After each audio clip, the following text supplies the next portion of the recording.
اهلا بيك في عالم لا يعرف معنى المستحيل. فهل احنا ممكن نطلع للمستقبل ونروح ونرجع؟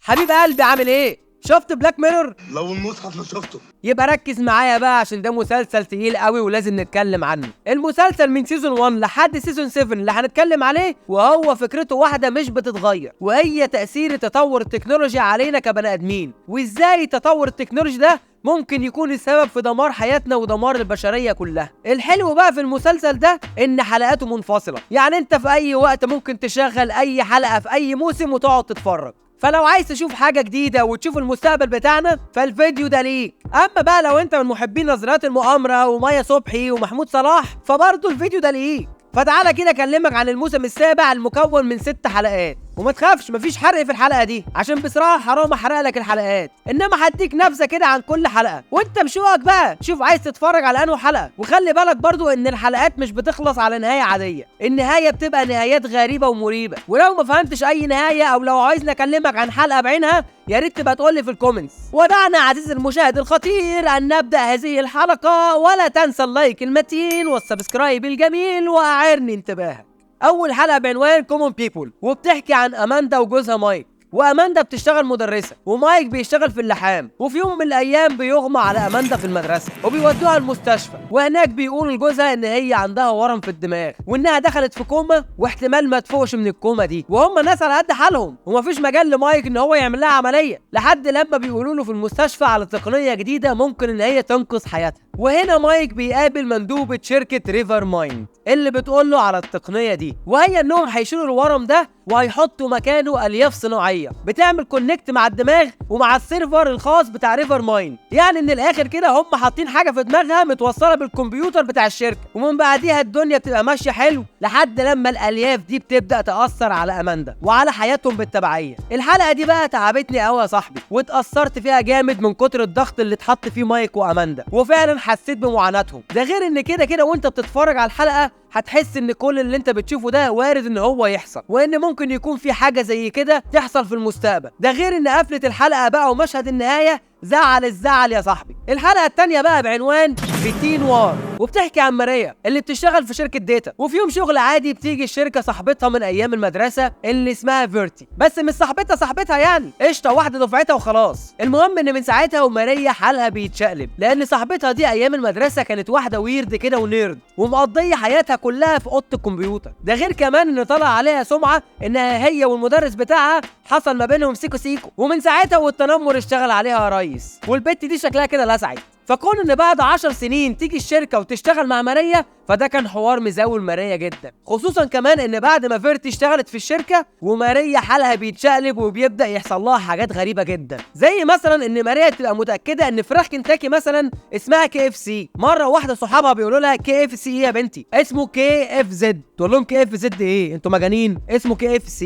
لحد لما بيدخلوا على جوجل وتتفاجئ ماريا ان اسمه فعلا KFZ، ومن هنا ماريا دماغها بتبوظ. وخد من ده كتير بقى على مدار الحلقه. الله، طب ايه اللي بيحصل ده وبيحصل ازاي؟ ده بقى اللي هتعرفه لما تتفرج انت بقى على الحلقه، لان لو حكيت اكتر من كده الحلقه راحت عليك يا حبي. الحلقه دي بقى انا حبيتها جدا، وبالنسبه لي تعتبر احلى حلقه في الموسم ده، لان نهايتها ايبك قوي وفكرتها كمان حلوه فشخ. اما تالت حلقه بعنوان اوتيل ريفري، وبتتكلم عن تقنيه ري دريم، ودي تقنيه جديده كده نقدر بيها ان احنا نجيب اي فيلم قديم ونعمله من اول وجديد بنفس الممثلين اللي اوريدي ماتوا، وده عن طريق ان احنا بنعمل ريندر للمشاهد بتاعه الفيلم كله، وبعديها نقدر كمان ان احنا ندخل ممثلين جداد هم اللي يمثلوا الفيلم مع الممثلين القدام اللي ماتوا. الحلقه فكرتها حلوه والتقنيه الجديده اللي بيقدموها حلوه برضه. المشكله كلها ان هي تعتبر حلقه رومانسيه، بس مش اي رومانسيه، دي رومانسيه بطعم الالوان للاسف، فللاسف فيها كام مشهد كده مش لطيف، فافتكر اني حذرتك، ولو عايز تسكبها قشطه عادي مش هنخسر حاجه يعني.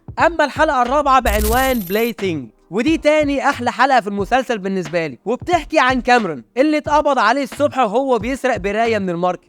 بس الشرطه لما جت واخدوا عينه من الدي ان ايه بتاعه عشان يشوفوا عليه اي قضيه او حاجه، طلع ان هو متورط في قضيه قتل، فبيتم القبض عليه. وفي اثناء التحقيق بيبان ان هو مش على بعضه وانه راجل لاسع كده، وبدل ما يقول لهم على جريمه القتل اللي عملها بيقعد يسرد لهم بقى في قصه حياته، وبيقول لهم ان في ايام شبابه تحديدا سنه 1994 كان بيحب الجيمز فشخ، وكانت شغلته ان هو يكتب في الصحافه عن التكنولوجيا وعن الجيمز والكلام ده، لحد لما رئيسه في الشغل بيقول له ان شركه تاكر سوفت بتاعت الالعاب عايزينه يروح هناك عشان يشوف اخر جيم هم عاملينها، وان كل الريتم بنفسه طلبه بالاسم. وده يا حبي برضه راجل لاسع قوي، بس وقتها كان يعتبر هو الكينج بتاع الكودينج في صناعه الالعاب الرقميه. وفعلا بيروح له كاميرون وبيبدا كولن يحكي له عن الجيم الجديده، ومن الاخر كده الجيم دي هي نفس الجيم بتاعت التاماجوتشي، اللي لو انت قديم زي كده اكيد فاكر ايه هو التاماجوتشي، اللعبه اللي بتبقى عباره عن بيضه بتفقس وبيطلع منها حيوان نونو، بتفضل انت بقى تهتم بيه وتاكله وتشربه. هذا كده احميهم وارضعهم وننامهم في سربريرهم. المهم بقى انه بيقول له ان الحيوان اللي في الجيم ده بينقسم لاتنين، والاتنين بيبقوا 4 وهكذا، لحد لما بيبقوا عباره عن حشد كبير من الحيوانات دي. والحيوانات دي كولن عامل لهم كود ان هم يبقوا قائمين بذاتهم، وهو نفسه ما يعرفش هم هيتصرفوا ازاي ولا بيعملوا ايه. ده غير كمان ان ليهم لغه بيتكلموا بيها، هو نفسه ما يعرفش ايه اللغه دي. اي قائم بذاته يعني بمعنى اصح. وبعديها كولن بيسيبه مع الجيم وبيمشي، وكاميرون بياخد السدايه اللي عليها الجيم وبيخلع وبيروح بيته وبيبدا يلعب اللعبه، لحد لما صاحبه بيجي له البيت ويبداوا هما الاثنين يضربوا حبوب هلوسه، وكاميرون بيبدا يلعب اللعبه تحت تاثير ال سي دي. وهنا بيبدا يفهم المخلوقات اللي في الجيم دي بتقول ايه. حلقه جميله وغريبه وفكرتها اغرب. ده غير كمان ان الحلقه دي احداثها تعتبر بعد احداث فيلم بلاك ميرور باندر سناتش ب10 سنين، والفيلم ده كان اول تجربه فيلم انتراكت على نتفليكس. والافلام الانتراكت دي بتبقى ان انت كمشاهد اللي متحكم في احداث الفيلم ومتحكم في تصرفات البطل. وفي الفيلم ده ظهر كولن ريتمان اللي كان موجود في الحلقه دي. فنايس بلاك ميرور على الكروس اوفر الجامد ده. الحلقه دي نهايتها ايبك برضو وجامده جدا، بس خلصت فجاه وانا كنت محتاج اني اشوف اكتر من كده، وعشان كده تهيالي ممكن في المستقبل يعملوا لها جزء تاني. وبعديها بنروح للحلقه الخامسه بعنوان ايولوجي، وبنشوف ان فيليب بيبقى قاعد لوحده لحد لما بيجي له تليفون وبيقولوا له ان كارول اتوفت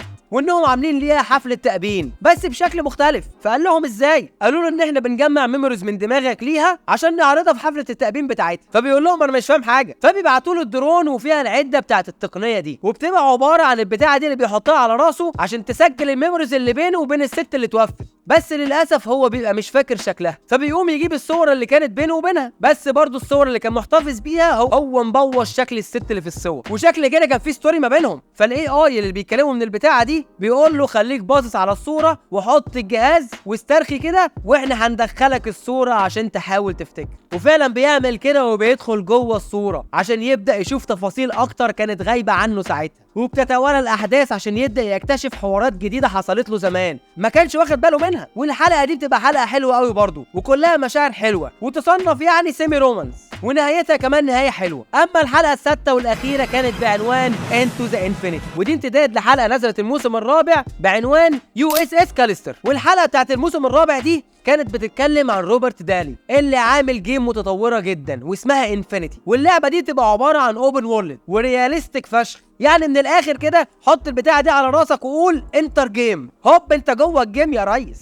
وطبعا الجيم دي كانت وش السعاده على دالي لانه وصل عدد اليوزرز بتوع الجيم دي ل 35 مليون بني ادم، والراجل ده بقى من اغنياء العالم. بس يظل الراجل ده راجل ويرد وغريب، وطلع عامل ايه بقى؟ معاه جهاز كده يقدر ان هو يحط فيه المسحه بتاعت الدي ان ايه بتاعت اي حد ويكرييت بني ادمين حقيقيين جوه الجيم. وفعلا اخد الدي ان ايه بتاعت ناس معينه معاه في الشغل وكريتهم جوه الجيم عشان يدخل الجيم يلاقي مستنسخين منهم جوه ويقعد يعاملهم بطريقه وحشيه بقى وهاتك تعذيب فيهم. الحلقه السادسه بقى هي امتداد لكل الاحداث اللي حصلت في الحلقه دي، وكانت اطول حلقه في السيزون وكانت مدتها ساعه ونص على عكس باقي الحلقات اللي بيبقوا ساعه او اقل مثلا. وبتبقى حلقه حلوه حلوه حلوه وكلها سي جي اي جامد جدا والجرافيكس رايقه لانك بتتكلم على عالم جوه جيم، يعني عالم خيالي يميل الى الواقعيه وجو ستار وورز بقى وحركات. فاوفرول السيزون ده كان حلو بس مش السيزون المفضل بالنسبه لي، وكان في سيزونز اجمد من كده بكتير، وكان في حلقات اقوى من كده برضه. وزي ما قلت لك الحلقات اللي عجبتني كانوا الحلقه الثانيه والرابعه والخامسه والسادسه كمان حلوه، بس لازم تشوف الحلقه بتاعه USS كاليستر بتاعه الموسم الرابع الاول.